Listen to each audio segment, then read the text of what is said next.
All right. So we are almost done with our book.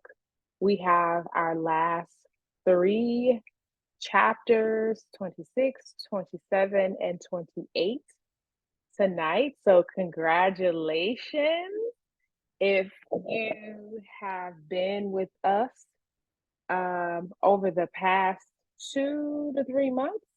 We have read an entire chapter book. I know. Congratulations.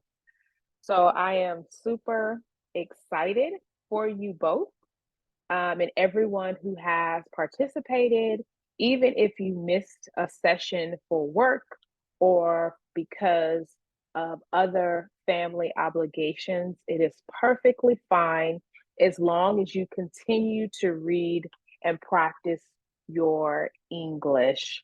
So, after tonight, in about 2 weeks, I will send everyone a text message with the registration link for our next book club.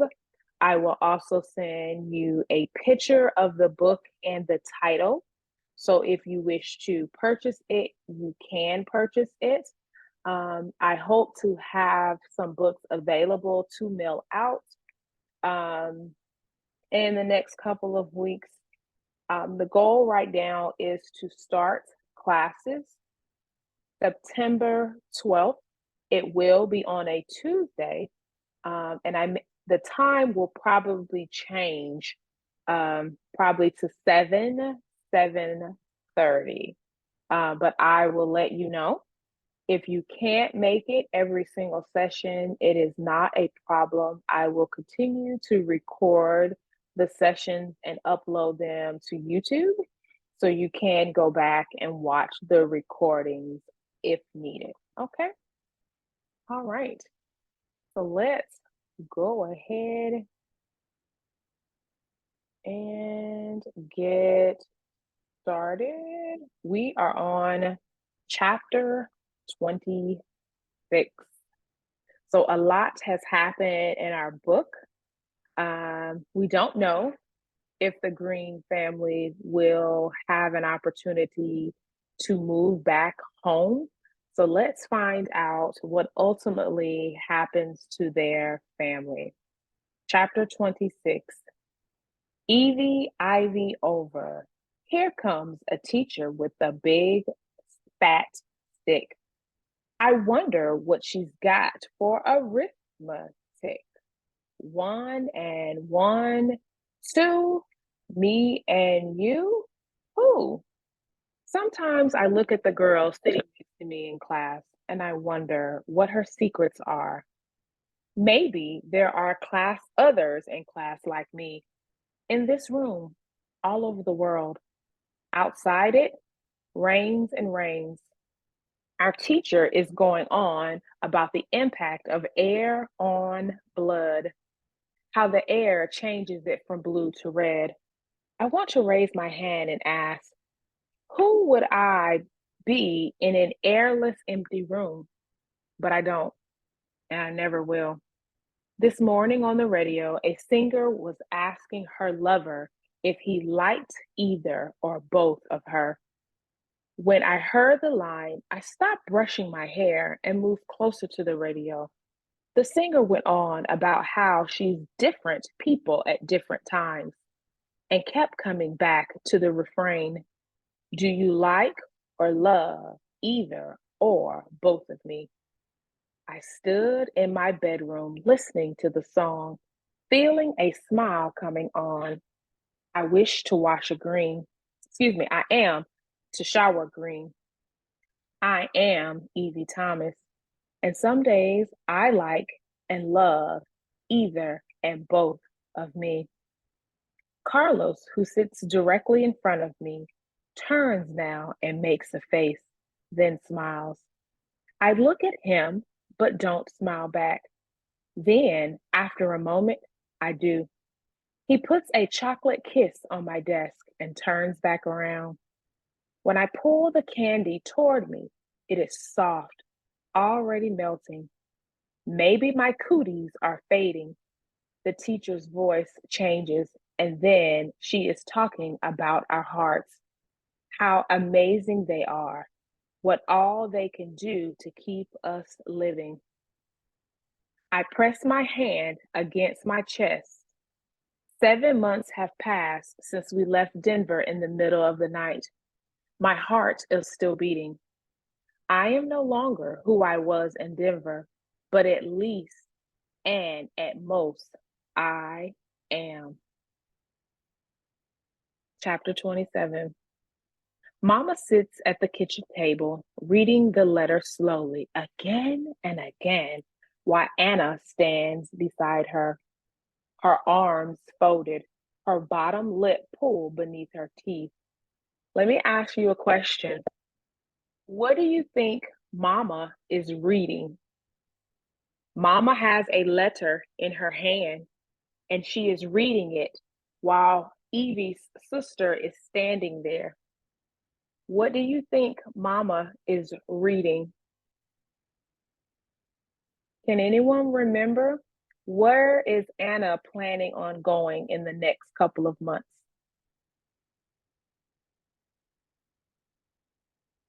Is she going away to summer camp?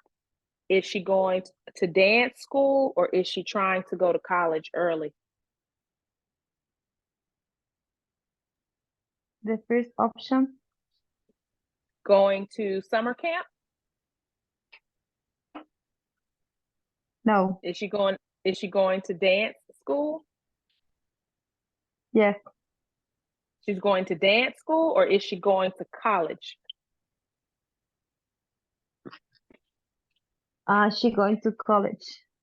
Yes, she's going to college. So remember, in the last couple of chapters we read, Anna had applied to go to college early. And because she has good grades, she was accepted to go to college at 16. Remember, Anna was trying to get away from her family. So her going off to school was a way for her to do that because it was in another state. Um, Let me see if I can find where she is going.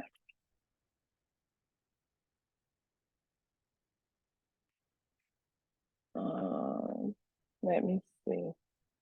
So remember, her and her sister went to a coffee shop, and in the coffee shop, Anna tells her little sister that she's planning on leaving and never returning.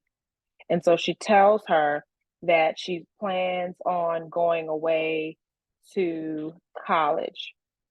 And so Anna feels like Evie has her track to keep her, and she has nothing. This is a way for her to get away from the family. Outside, snow is falling. A thin layer of it is already on the ground. Our apartment and the world outside are silent. Downstairs, new neighbors are moving in. I have pulled my father's chair back to the window and now watch a little girl skip from the moving truck to our front stairs. She looks up at the window and waves, then holds her dolls up for me to see. I wave back, press my face to the window, and wait for Mama to start yelling. I'm going, Mama, she says. The little girl's mother is carrying a stack of framed pictures. She steps carefully across the snow. She is tall and young looking. When she looks up at the window, she smiles. Downstairs, I can hear doors opening and closing. The little girl lets out a laugh now and fills the hallway. She has a sweet laugh. For over a year, we've been the only ones in the building. On the mantelpiece, there is a Polaroid of me and Anna. We have our foreheads pressed together so that the picture is only of our profiles, but Anna is looking up at the cameras sideways. I am looking at Anna laughing. The picture is blurred because Anna held the camera in her own hand to take it. Too close, she said after it developed. But the blur is fine to me. That's who we are, ourselves, but just a little different. When Mama looks up from her letter, she closed her eyes. Peace, God. I'm going, Anna says again, her voice a little shakier than before. Of course you are, Mama says. Of course you are. Anna looks at me, then back at Mama, then at me again and smiles. Now there are tears in Mama's eyes, tears that she wipes away quickly. When she stands, it is not to tear the letter into a million pieces and to fuss at Anna for forging names, but to hug her hard and cry. Who would I be in an airless room? Who am I now? A bug on the wall? Today, I am the younger daughter, the quieter one, the one who will stay a little while longer. Today, I am a spider. Hey, Evie, what's up? Daddy Longlegs, Miss Thomas, Daddy's daughter, a child of God, silly, pretty, skinny. Some of these things I'll still be tomorrow. In the hallway, I can hear the little girl singing, hush, little baby, don't say a word. Daddy's gonna buy you a mockingbird. I raise the window a bit and stick my hand out. The snow melts as quickly as it touches me. Outside, the little girl twirls and twirls, holding her dolls up high. And if that mockingbird doesn't sing, I whisper along with her, Daddy's gonna buy you a diamond ring. So here in the story, Mama says or agrees with Anna that she is going to go off to college. So Mama is not upset that Anna has applied to go to college. Mama is actually happy for her. So all that will be left in the house are Mama, Daddy, and Evie. So now Evie is questioning who is she. So she's saying today, I am the younger daughter, the quiet one, meaning she's not the one that's very loud, the one who will stay a little longer. She says, today I am Spider.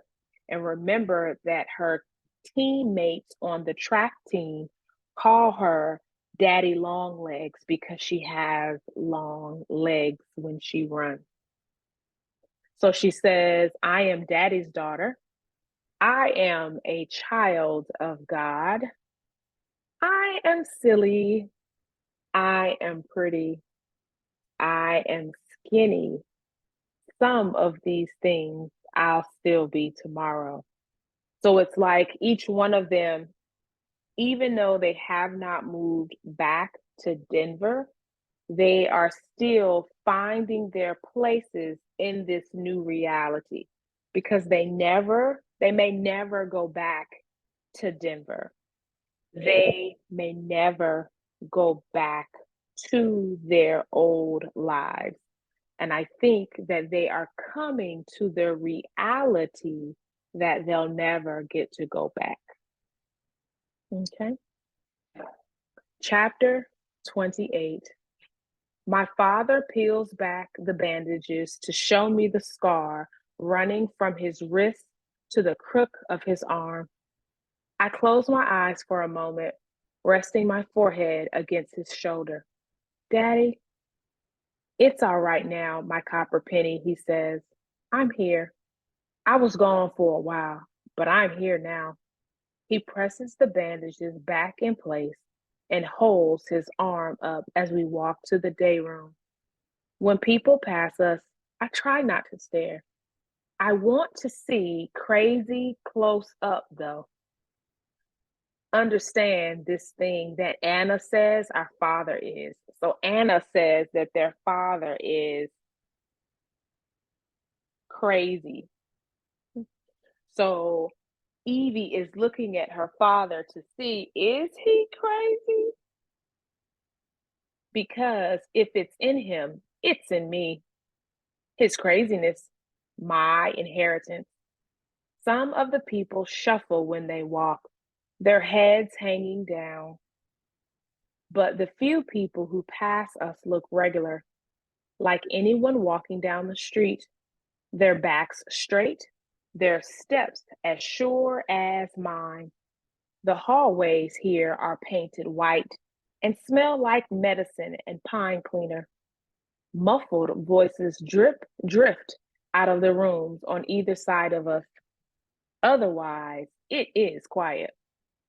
So much quiet in such a big space. Then I look at my father's face. The quiet is there too. No, not quite quiet, maybe. Something else. Peace. At the end of the hall, there is a solarium. Solarium. Ceiling to floor, windows, and plants everywhere. The room feels like springtime. Outside, though the sky is gray, my father nods at a couple of people. They are dressed like he is, in loose fitting sweats and pull on sneakers. Hey, even Evan, a pretty nurse says, is this one of the daughters? My father smiles and introduces me. I move a step closer to him, holding on to his good arm, feeling proud to be one of his daughters, even here. I am nearly as tall as he is. Maybe this happened a long time ago. We find wicker chairs by the windows and sit facing each other. My father looks at me for a long time, his gaze so intense, I look away, bend and scratch my ankle, even though it's not itching. Doctor says the surgery was successful, he says. He holds his arm out and makes a fist. The bandages are as white as the walls. The bowl went through the nerves when I did what I did. He looks off, away from me. I'm glad I'm here now. Yeah. He looks at me and smiles. Yeah. Are you glad you're alive? For the quickest moment, his face crumbles, but he catches it and nods. I'm so glad I'm alive, Evie. I'm so glad we all are. We get quiet again. At practice, coach tells us to run for our lives. One day, I might tell him that I've already done that. Watch his face get that puzzled look it gets when one of us makes a crack that he doesn't understand. My whole family, coach, I might say. We're all runners. We have every right to be mad, our father says now. I'm not mad. How could you not be, Evie? You have so many things to be mad about, like us leaving Denver. My father nods. Us leaving Denver, coming here. He holds up his bandaged arm. This. I stare down at my hands. I wasn't mad. I couldn't be. All this time, I'd been thinking about all the stuff we'd lost, our friends, grandma, our names, some stupid old clothes. But my father, he'd lost everything, everything he'd ever known. The morning the lieutenant pinned that medal to his chest, Daddy had looked over at us and grinned like the world was complete, like he had found perfection. You wanted to save our lives, I said finally. That's what I wanted, my father says. But what about what you wanted, Evie? He looks around the solarium, takes a deep breath. I shrug. It goes somewhere, Daddy. It goes out of me. I used to be mad about everything. I used to hate this place and all the people in it.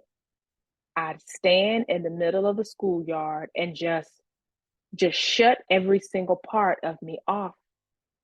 I lean closer to him, gently touch his bandages.